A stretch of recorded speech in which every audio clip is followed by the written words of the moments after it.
welcome back to Final Fantasy VII. I apologize that the last video was a tad uneventful, but this one will definitely make up for it. It was plenty eventful. Hojo was there. Hojo, the ladies' man, apparently. Yep, so now we're going to start getting into Barret's history.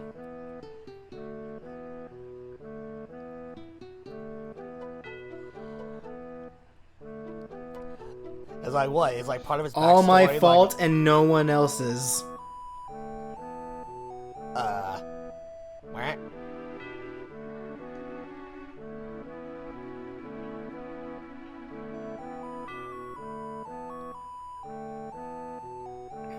Someone hope that poor kid in the background is being chased by animals. Ah! I'm gonna get mugged by a dog and a cat! Someone help, goddammit, please.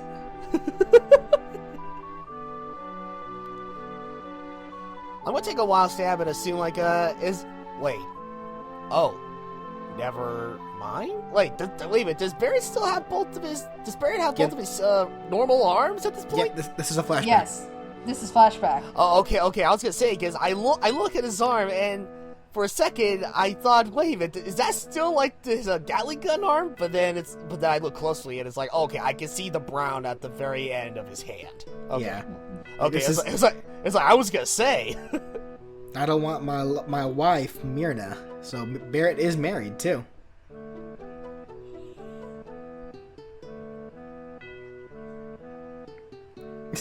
He was married, and he still has both of his hands.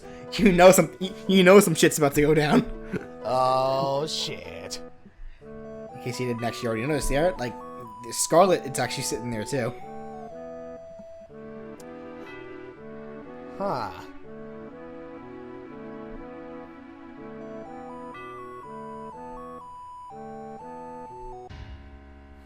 And then fire.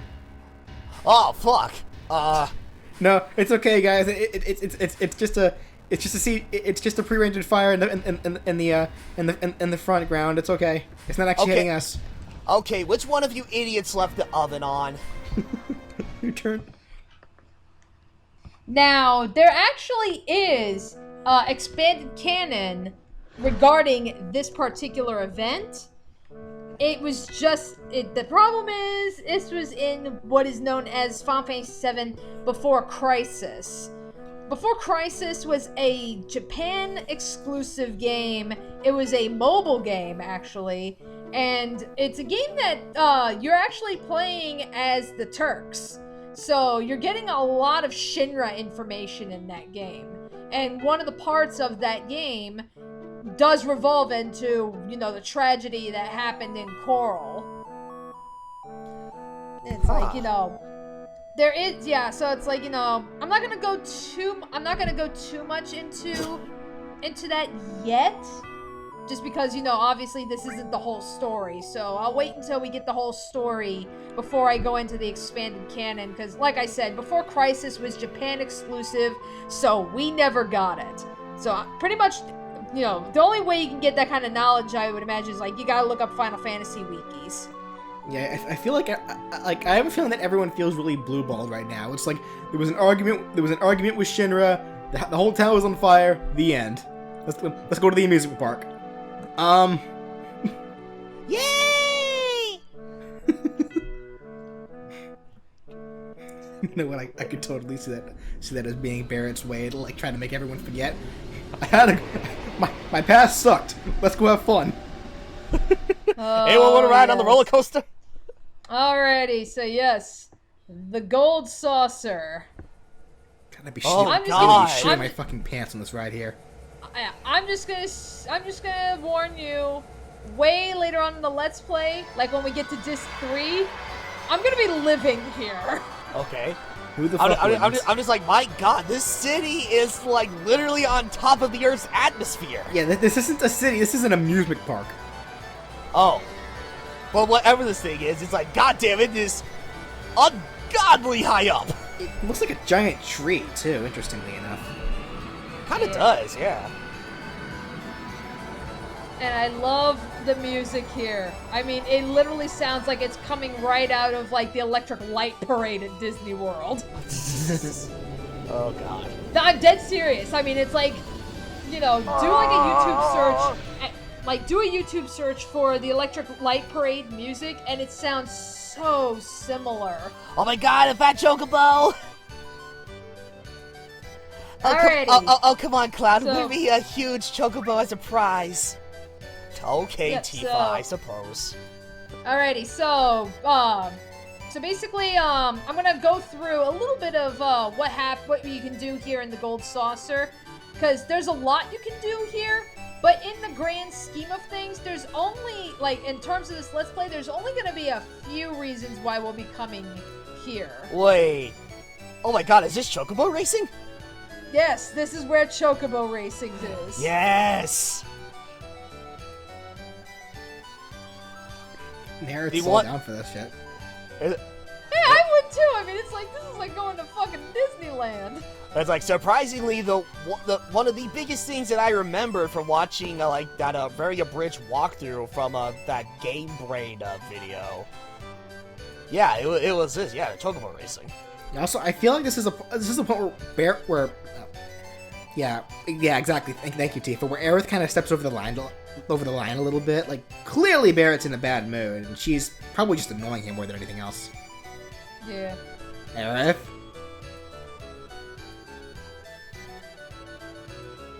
Yeah, see. we know you mean good. We know you mean well, sweetie, but there's a time and a place. Alrighty. I think he's mad. Oh, okay, really, Aerith? You don't fucking say. Actually, Alrighty. you know what? Actually, most of the time I can't even tell. He always Okay, looks so mad. Alright, so depending on who you pick also affects the dating. So of course I'm bringing Tifa along. So first things first. Well, in order to even progress in the story, we're gonna go to the Wonder Square, and hi, new party member. Catchy! Yes, PJ's favorite character. Catchy! Kenshi? Catchy. No, okay. So this character's name, it is spelt as Cait Sith, like you see here. That's just. But apparently in Japan, it is pronounced Ketchi. Yeah, Kate's like it's kind of an odd Irish name. Like saying it as Cait Sith is saying it phonetically. It is pronounced Catchy, and I will fucking fight anybody who says otherwise. It's Catchy. I know, but it's just it's just so weird to hear, like, you know, it's pronounced one way, but it's written so differently. I mean, this isn't like, you know, Zidane, where it's like, oh, it could be either way, but it, you know, regardless of the spelling, it Let's could go just either way. all agree that the English language sucks ass. Catchy, that's right. Anyway, Catchy is a fortune teller. Yep, he is it is a cat riding a robot Moogle. And the robot Moogle does fortunes and such. So he's trying to give him a good fortune because they're asking, you know, hey, do you think you can give us some information on Sephiroth? And he's just giving him random bullshit. It's like that, oh, God. What you pursue will be yours, but you will lose something dear. God damn it. My mind has gone blank. Damn it. What was that big white robot in Big Hero 6? Baymax? Baymax. Who? What? Baymax? Baymax. Okay, that was it. Thank you. It's like the first thing that comes to my mind is like, okay, it's like Baymax, only instead of having a white little head, he has a cat for a head. Well, no, it's not a cat for a head. It's a cat riding on top of a robot. Well, okay, I got that. I know it's an actual cat riding on a robot, but just to add a little bit of context, yeah, it kind of looks like if Baymax had, in a way, kind of had like a cat for a head. Alrighty, so in the Wonder Square, you can play mini games. So you know that you can do like other random things, but if you go in the back, there we go. Thank you. I don't know what the hell I'm doing running around. Pass, Danny. Any previous mini games, like the motorcycle game, you can play again. All right, where's Dance Dance Revolution? Yeah. So I mean, it's like, you know, So yeah, so if you ever want to play any of these other random mini games, like, you know, the motorcycle mini game, there's going to be a snowboarding game later on, there's going to be a submarine game later on. If you ever want to play any of them again, that's why we go to the Wonder Square. Alright. So then when you go to the Chocobo Square, of course, this is the infamous Chocobo racing. Oh, and boy. when I said that this is where I'm going to be living in Disc 3 of the game, it's pretty much to be here, because there is a major side quest that involves Chocobo racing. And you bet your ass I will be showing that off. Nice. Alright, so then when you go to the round square...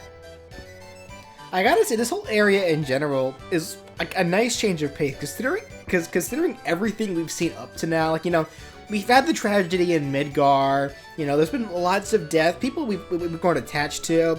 We even had to end up saving a girl from drowning. That was fucking depressing. And then we had all that shit like we just saw with Barret getting socked in the fucking head. Then we get here, this really cheery place with this really cheery music and all these cheery games. This is a random change of pace, What? and I like it. What? Oh yeah, Dio. Hey, Dio. And this guy's wearing nothing but a bikini, bottom. Dio. Oh my So- god, Yep, yes! so as I was saying, when you go to the round square, you can ride that little car and it'll just show you all the sights and everything. This is the speed square. This is another game area where you actually ride a little roller coaster and you can shoot things to get points and such. It really doesn't do all that much. But here, yep, you get to meet Dio. Dio is pretty much the guy that runs the Gold Saucer. Wait. Wait. Hold on. I never noticed that. I never paid attention to that dialogue before. He said, I don't know if this is true or not, but Dio said that Sephiroth and Cloud look the same age. Are they? No. Didn't think so. What the fuck is Dio saying here? Dio is batshit insane. True enough. Alright, so the event square, it's only important for the actual date. We'll be getting there way later on. And then the ghost square, which I don't get to show off here, that's actually the hotel. And then we have the battle square. There's another side quest involving the battle square. And unfortunately, it's now been hit with some tragedy. Oh no! Let's go have fun at the battle. Yeah, you know what? He died standing you know up. what? Let's come back later. Yeah. We were never here. So No, Cloud, don't be a hero, you fool! Alright, so usually the battle square, you would go here and you'd basically do like an endless marathon of fighting monsters and everything, and the more, the farther you progress, the more points you get and everything. The battle square actually gives off some good items, and there's one in particular that I will be gunning for. But again, I'm not going to be getting to that until way later on. Danny, I'm sorry. Like that, you just made an unintentional pun. Gunning for. They were all shot to death. You know what? I was thinking the exact same thing. The murderer had a gun on his arm. Yeah, I just pulled the sands. It was me, Dio. No, it wasn't us. I must have been wrong. Nope. Ketchy, what are you doing? Ketchy! No, don't run! Boing, Tifa, boing, where are you boing, going? Boing. Ketchy, why did you do that? Literally, like Dio was literally like for a second there, Dio was about to believe us, and then you had to fucking run. Why?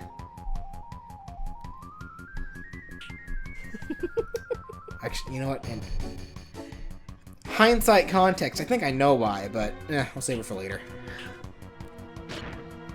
Now, interesting factoid, if you didn't talk to Dio in the speed square like I did before, you go to the battle square and stuff, I mean, he'll come and he'll say, did you do this and stuff? There will be no dialogue about, oh, hey, there's like no, you don't have that dialogue where he's like, oh, it's you and everything, you're meeting him for the first time.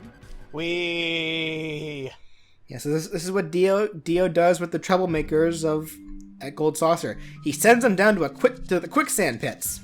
Oh. I thought you were gonna send him down to a dark place where he could suck his blood. Nope. Yep, Coral Prison. I am sorry, folks. When I see the name Dio, I will always think of JoJo's Bizarre Adventure. Of course you are. Dude, I think everybody at this point is gonna be thinking JoJo. Which reminds me, I am telling you, one of these days when we get the chance, I still need to show you the anime that has been shown so far. And here's Barret. Yeah. Oh. Alrighty, so... Yep, so you remember how, all those guys in the last video, they're saying, like, hey, our town was destroyed because of you and everything, like, that is called North Coral. That's basically the relocation of the survivors here. So, where we are right now, this is pretty much the ruins of Barret's hometown. Oh. Oh. Oh, but first... Well, first, of course, there's gonna be random encounters. So let's talk about our little kitty cat friend here. He, outside of Aerith, he's pretty much your second best mage. He's got a really, really good magic stats, and his limit breaks are kind of a hit or a miss. I'll explain them more as we get to them. He only has 2 limit breaks, whereas everybody else pretty much has 7 limit breaks to speak of. Not Kechi, he only has 2. And his are all randomized. I mean, the entire idea behind it, you'll see later on, it's kind of going off of like a gambling idea. Which kind of makes sense, considering, randomized fortune-telling, cat toy machine thing, Okay, that makes sense. You want to pull off a gambling mechanic. But because it's randomized, yeah, it can be very devastating, or it can completely screw you over. Oh. This creeper needs to back the fuck off. So I find it interesting that Ketchi's main weapon are microphones used to control the doll. Yep. Well, this place looks familiar. Fuck you, couch! You're not wrong. Wait, what the? Oh, shit! Oh, shit! He actually shot at the couch because there was someone behind it. Bruh! God damn! Barret, how the hell did you even notice that? That was pretty badass. Took me off guard, shit.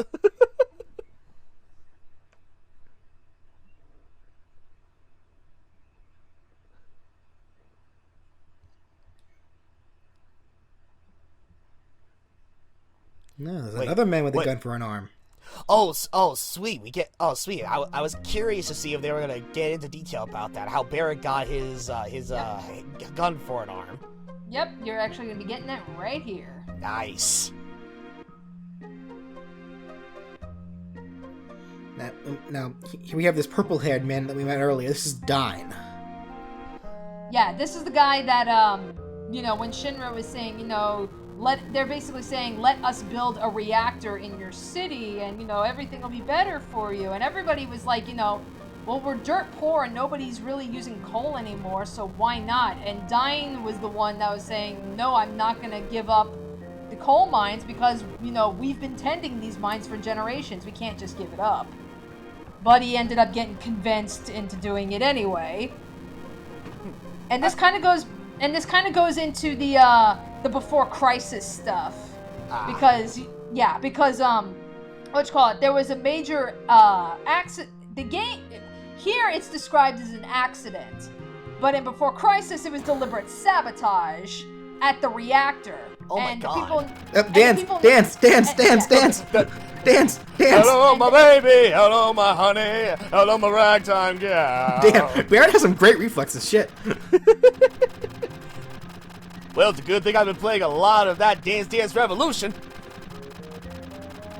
Don't just stand there. They're still here. Wow. Ow, my back. That's what you get for sucking. That's like, check out the friggin' arm on Scarlet. She chucked this guy across. Oh no. There goes Dyne. Okay. Alright, if these guys didn't have such horrible aim like stormtroopers from Star Wars or whatever... No, their aim isn't that bad. Hey, look. I'm pretty... Oh!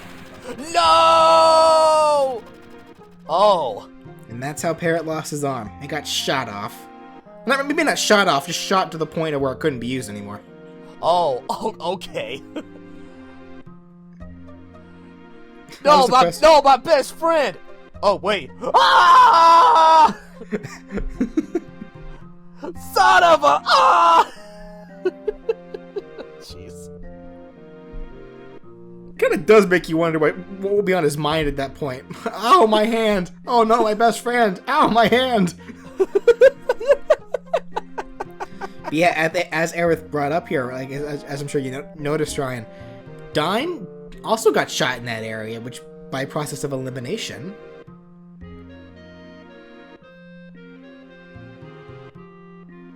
You see where this is going, Ryan?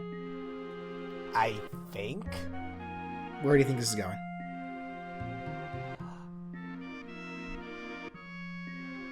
Oh, goddamn. I had something, but my mind went blank. Fuck!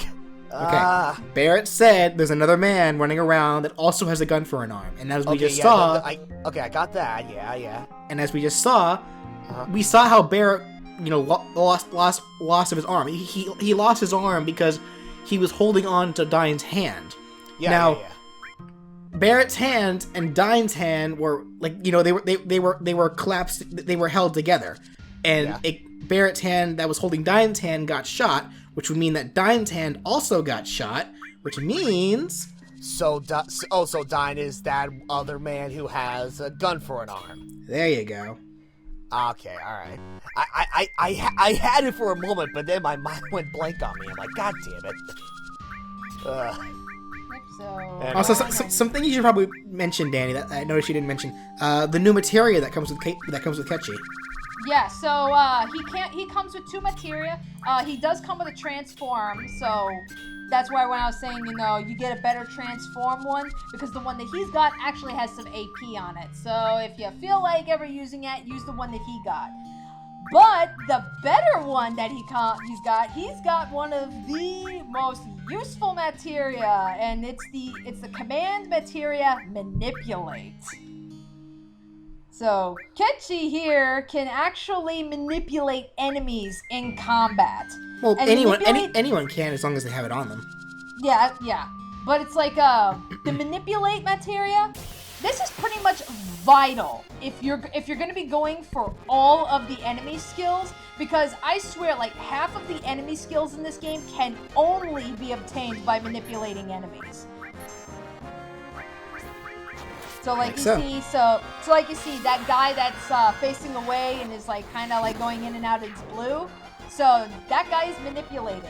So now whenever it is Cait's turn, I get options, so I get to do whatever I want. And the manipulation goes off whenever he is attacked. I would imagine. Yeah, so right. Knock him in the face.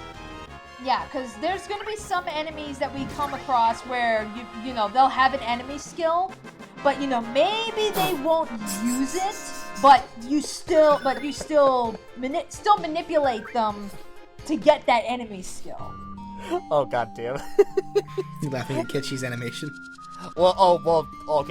That is funny, but no, it's like, you're talking about the manipulate materia and how you can use it to make enemies do whatever they want or whatever. And I was just imagining Cait using that materia on an enemy, and he's just like, "Stop hitting yourself! Stop hitting yourself! Stop hitting yourself!" Well, I don't think you can make them hit themselves, can you?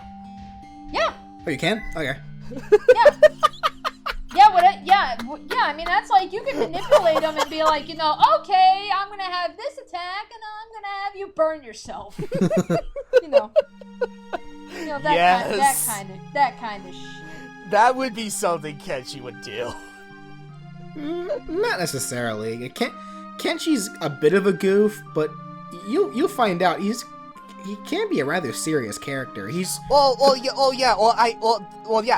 what I mean. I'm not meaning like using materia to kill themselves. More so like the joke I mentioned earlier. I can see Kenshi being the guy who should be like just having an enemy just smack himself in the face multiple times.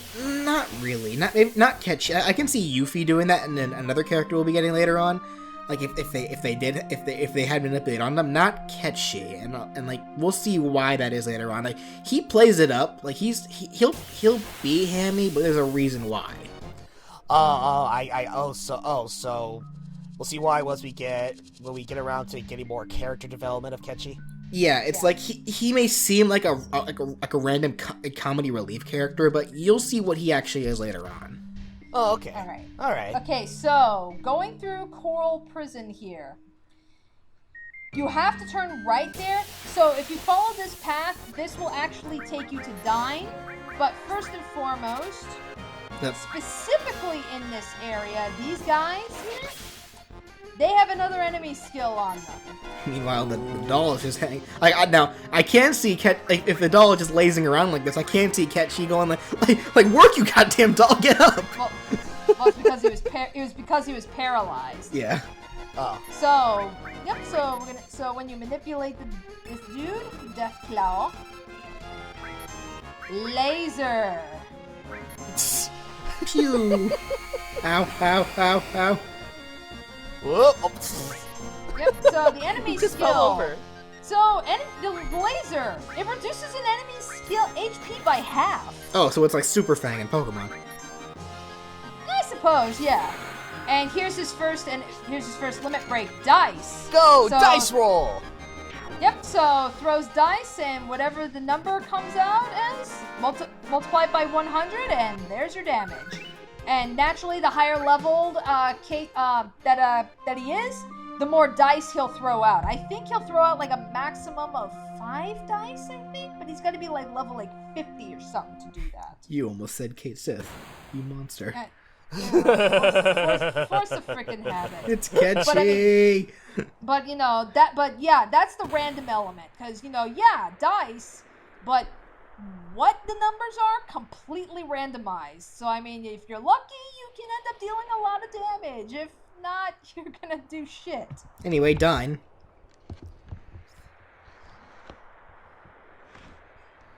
Barret's best friend. Come here, buddy. Let's have some fun for good old times. Wait, why do you point your gun at me? Wait.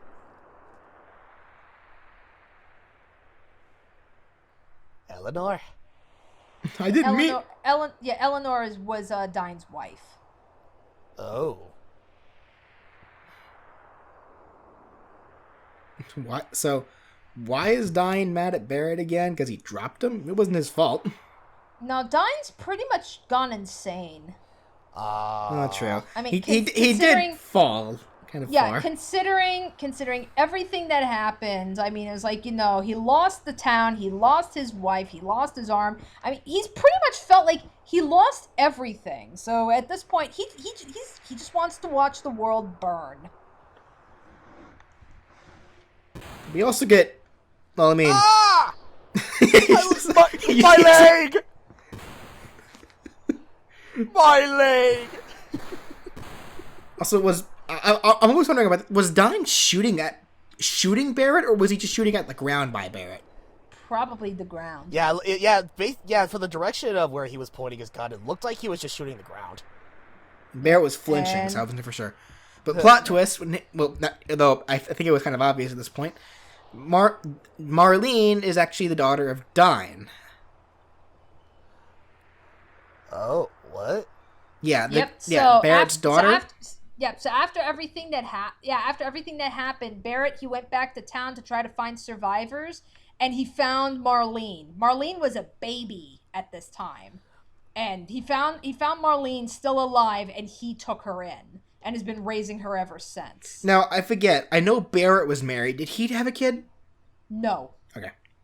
No, he was just married. He didn't have any kids.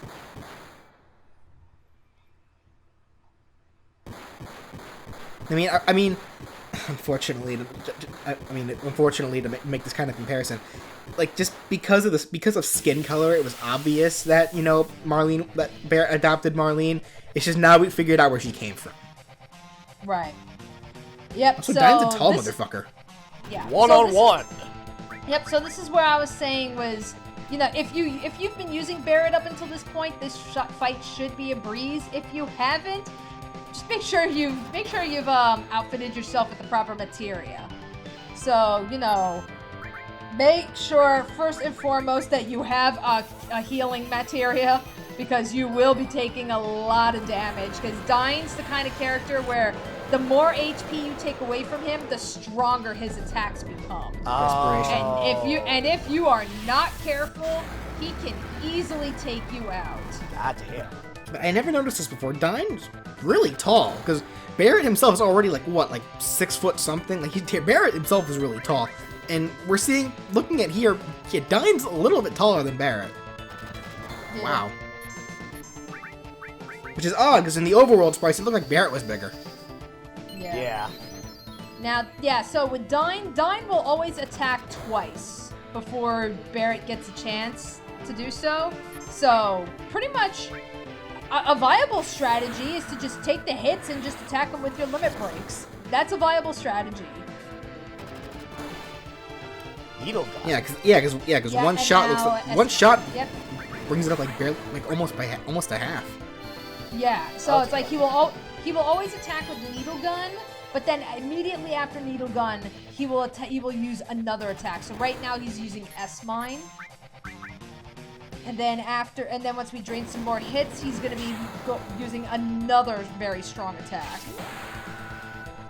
Alright, Barret, when he uses that needle gun, just make sure you don't let him get too many needles on you, otherwise you'll die from a pink explosion.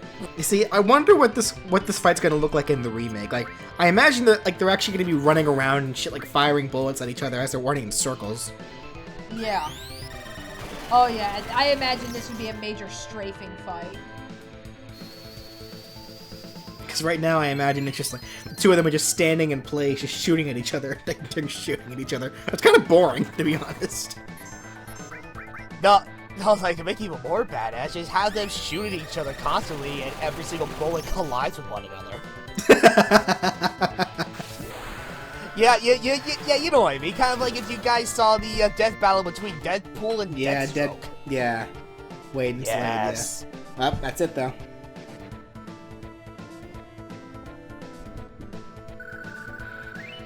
Yeah, so I mean, I did a little bit of grinding and everything prior to this fight, which just to make sure that Barret was going to live. Oh. So I do kind of have to wonder, like you said, like Barret found Marlene when she was a baby. Marlene is 8 years old now? No, Marlene is 4. 4. Okay, so this was 4 years ago then. Yeah. So what was Dyne doing with himself that whole time? Just pretty much, roaming around here, like, living in the ruins and just going insane. I mean, it's like, at some point he managed to get into the gold saucer to start shooting everybody. I'm not quite sure how he did it, but he somehow did. Yeah, Barret, honestly, that kind of was a stupid question. What's going to happen to Marlene now? You're still here. You can take care of her.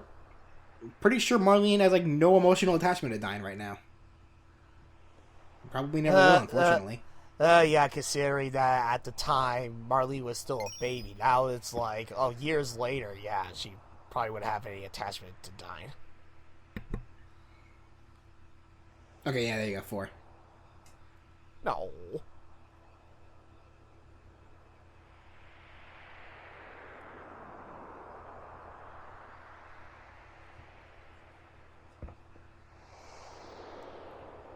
Look at my best impression of a swan diver.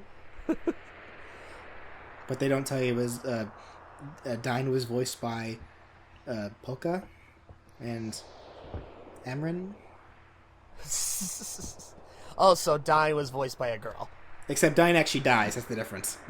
Yeah. So. Yeah. Alrighty, so yep, that's Barret's backstory. So I think I can take a couple of minutes now to kind of talk a little bit more about this Before Crisis, as I was talking about. Oh, okay. So as I mentioned, in the game Before Crisis, you are actually playing as a member of the Turks. And so now you're playing a game in Shinra's perspective. Your enemy in that game is the first incarnation of Avalanche. So the Avalanche that Barret's been running, this is the second one. The first incarnation was way, way worse. I mean, like, I know that's kind of weird to say because, Avalanche is always seen as, like, eco-terrorists and everything, but the original Avalanche, these guys were flat-out fucking terrorists. They were the ones that were responsible for sabotaging the Corel reactor.